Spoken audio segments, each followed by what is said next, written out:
Yeah, right. What I've done is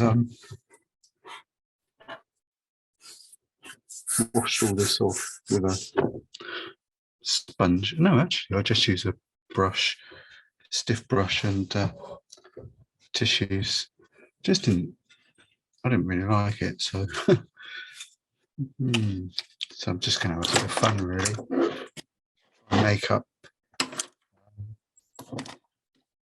Feel and design to it. So I've got some lovely bit of flesh colour here, flesh tone, that's going to reflect that path area up there.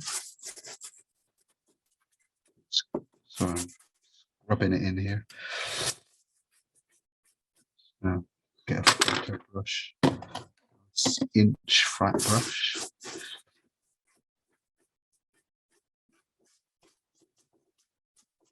What I'll do is get some lovely bit of raw sienna, blend that in, turn it into a sort of a grassy knoll. Bit of brighter yellow. Leave that bit there as though it's a path. Do some light colours first. And add a little bit of the lightness to the side of that tree as well. Quickly. And then we'll build up the background there. Maybe a smidgen of blue so that we can turn that into sort of a greeny colour to reflect the rest of the image.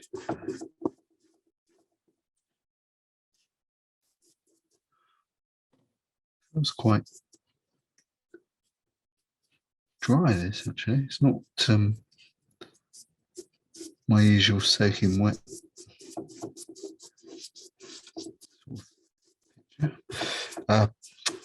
painting. It's dried out quite well.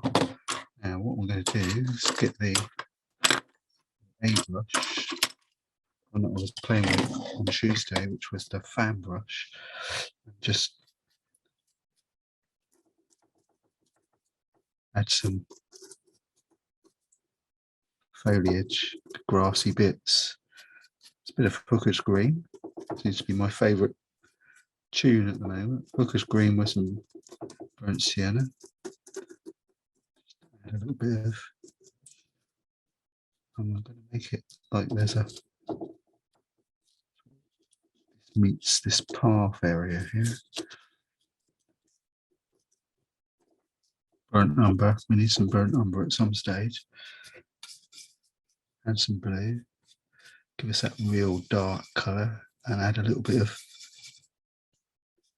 green.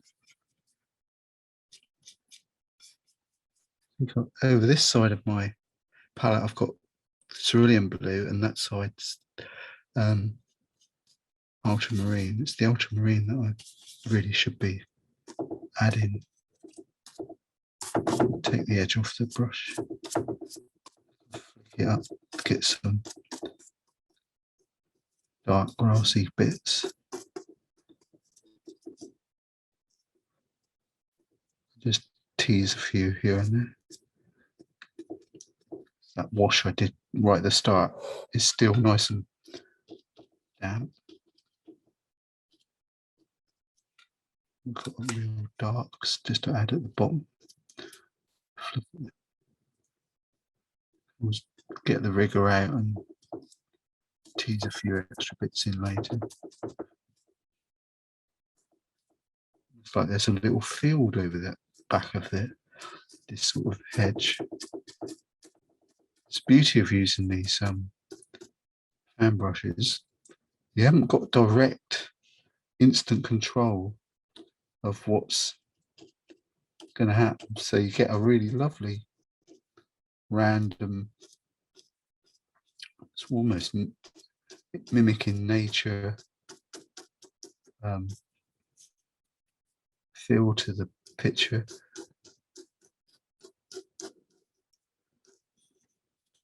So these are just the real darks, which is what I'd normally be doing with a rigger anyway at this stage of a picture. Just using the rigger to flick in some really dark areas. Funny, isn't it? Opposite to what you'd be doing if you were doing an oil painting, where you'd be putting in your lights, highlights. Just put a few extra darks in some of these foliage tree areas. Squish the brush and tilt it around, use different parts of it to give us that feel. I think there should be something going on here as well, just to tease that out. I notice there's a pencil line there, so I'm going to extend that up. I couldn't rub it out, so I'm going to disguise it with some extra foliage.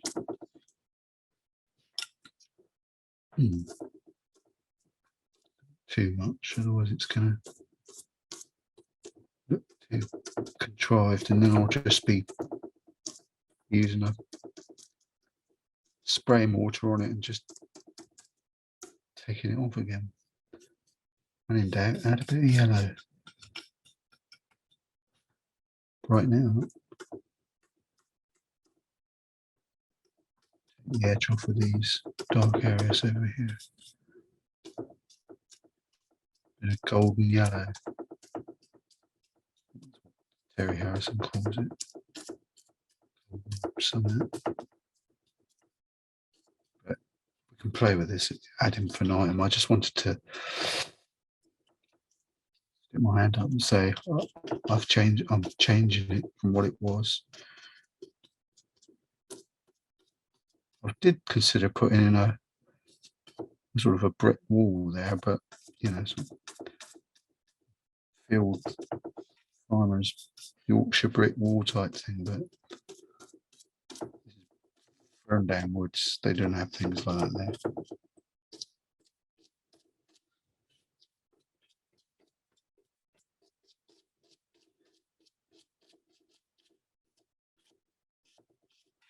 As we put more paint on it, it sort of evolves into something else.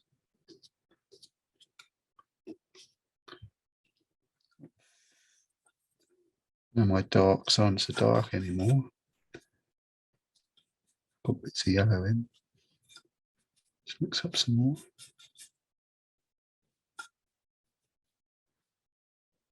Just add a few, tease a few dark areas in.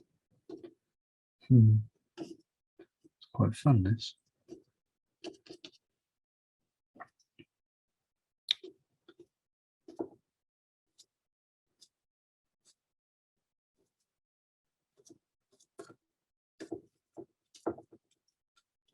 Very making up as you go along. See if we can get that. Well, I'm not fighting, but I'm having to contend with the roughness of the paper as well. So that's giving me dark there. Sort of there or thereabouts. And sit down with your rigger and add even more bits at the bottom.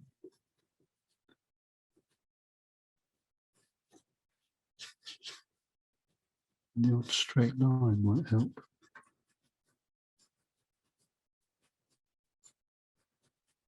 Hopefully I'll look at it later and think, oh, that's okay, and leave it. I think it's had enough.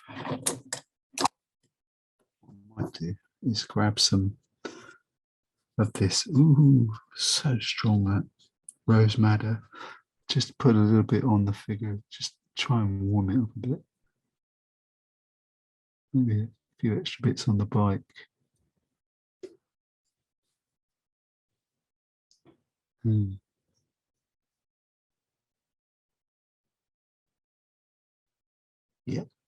There we go. The seat could be a little bit redder, I suppose. Sorted.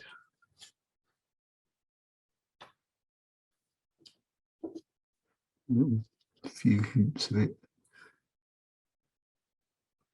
Base of these black areas.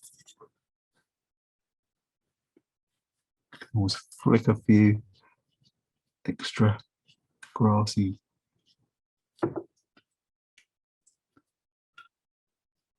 patches here and there.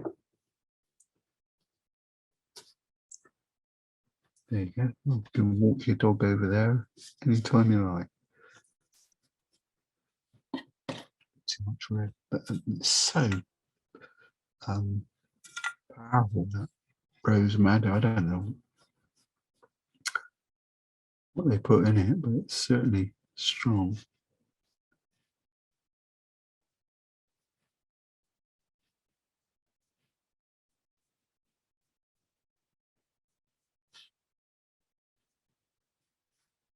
At some point I might just put a few, get some of the darks and a very fine line on the rigger and add a few